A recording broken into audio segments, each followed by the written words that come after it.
사랑하는 은혜와 진리 장로교회 교우 여러분, 어젯밤도 평안하셨습니까? 오늘도 이 세상 속에서 뱀같이 지혜롭고 비둘기같이 순결한 모습으로 복음을 전하며 끝까지 이 믿음을 지켜나가는 저와 여러분이 되시기를 주님의 이름으로 축원합니다. 오늘 새벽에 만나본 문은 마태복음 10장 24절에서 33절입니다. 마태복음 10장 24절에서 33절을 제가 읽어드리겠습니다.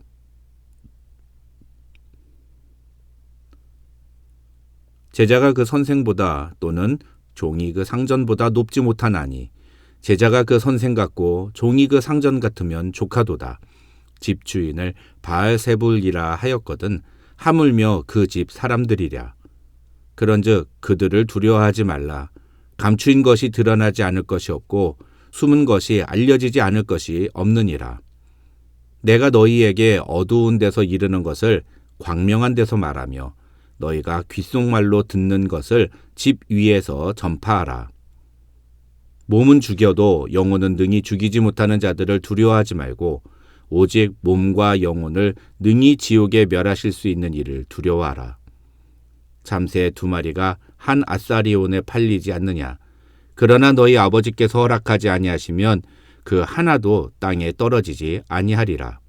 너희에게는 머리털까지 다 세신 바 되었나니 두려워하지 말라. 너희는 많은 참새보다 귀하니라. 누구든지 사람 앞에서 나를 시인하면 나도 하늘에 계신 내 아버지 앞에서 그를 시인할 것이요. 누구든지 사람 앞에서 나를 부인하면 나도 하늘에 계신 내 아버지 앞에서 그를 부인하리라. 오늘은 예수께서 그의 제자들을 세상으로 파송하심이 하신 권명과 경고의 세 번째 메시지를 살펴보겠습니다. 오늘 본문의 내용을 간단하게 요약하면 두려워해야 할 존재를 두려워하고 두려워하지 말아야 할 것에 대해서는 두려워하지 말라는 내용이라고 할 수 있습니다. 그것이 복음을 전하는 자들이 가져야 할 바른 태도라는 것입니다. 먼저 26절에서 예수님은 그런즉 그들을 두려워하지 말라고 말씀하십니다. 여기서 중요한 것은 그들이 누구냐는 것입니다. 결론만 간단하게 말씀을 드리면 그들은 25절에서 집주인을 바알세불이라 부른 자들입니다. 여기서 집주인은 예수님을 가리키는 표현인데 이것은 9장 33절로 34절에서 귀신이 쫓겨나가고 말 못하는 사람이 말을 하는 모습을 본 유대인들이 이스라엘 가운데서 이런 일을 본 적이 없다고 말하니까 바리새인들이 이런 능력을 행하시는 예수님을 가리켜서 그가 귀신의 왕을 의지하여 귀신을 쫓아낸다고 말한 것과 연결됩니다.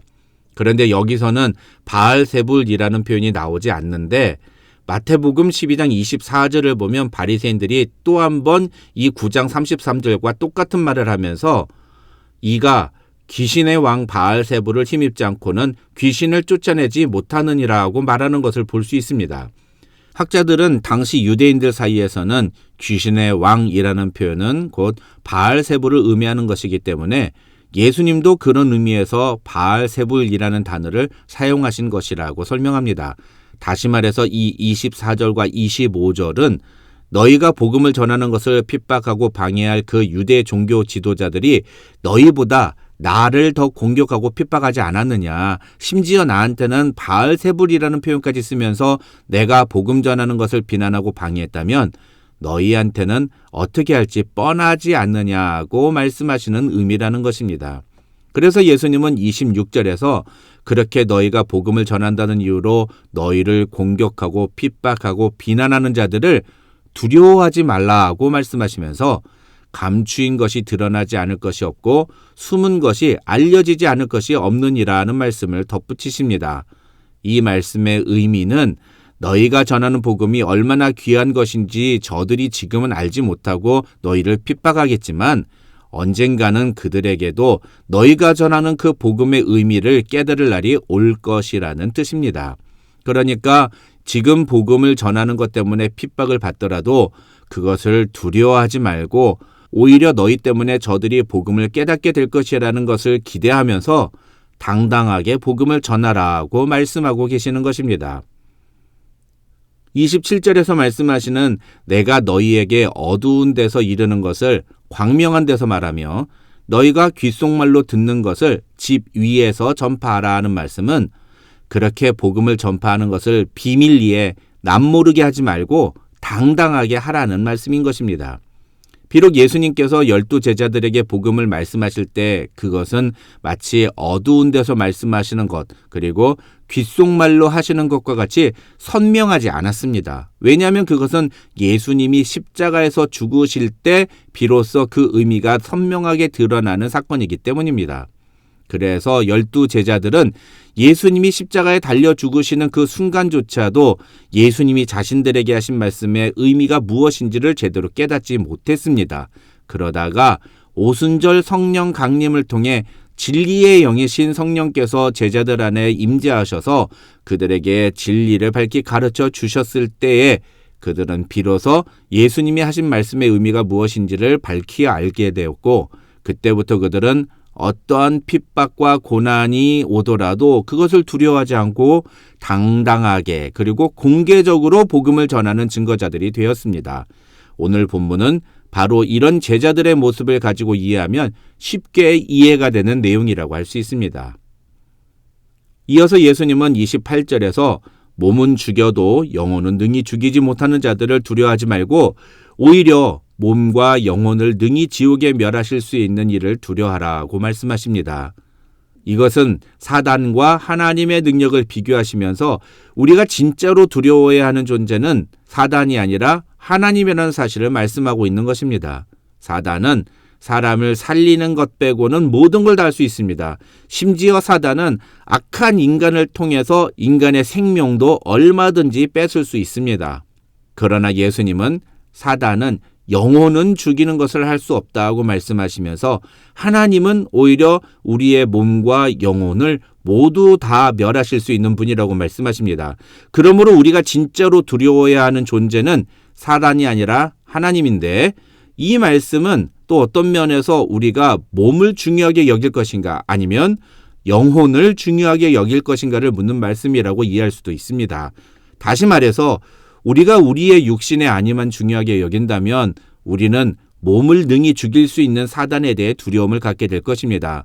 하지만 우리가 몸이 아니라 영혼을 더 중요하게 여긴다면 우리는 이 세상 그 어떤 존재보다도 하나님을 두려워하는 삶을 살아야 한다는 것입니다.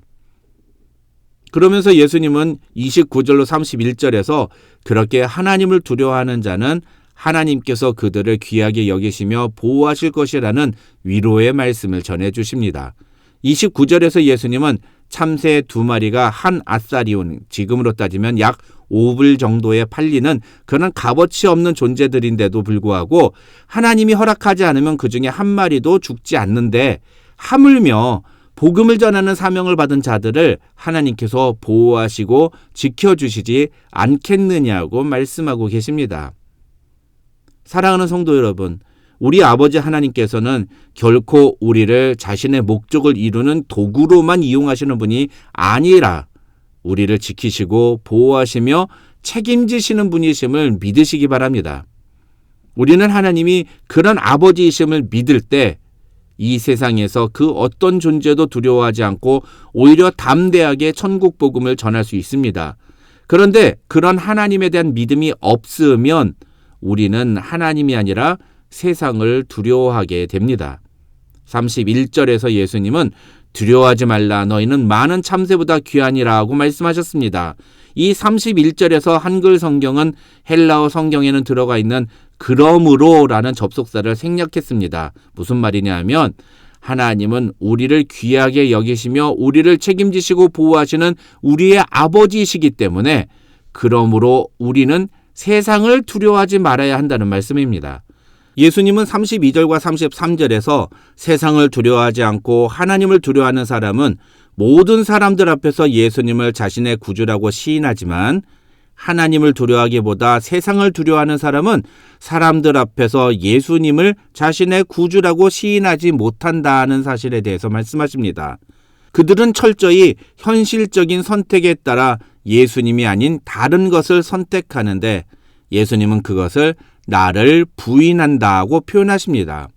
다시 말해서 이 세상 모든 사람들 앞에서 예수님을 시인하지 않는 것은 결국 예수님이 아닌 다른 존재를 더 두려워하고 있다는 것을 의미한다고 말할 수 있다는 것입니다.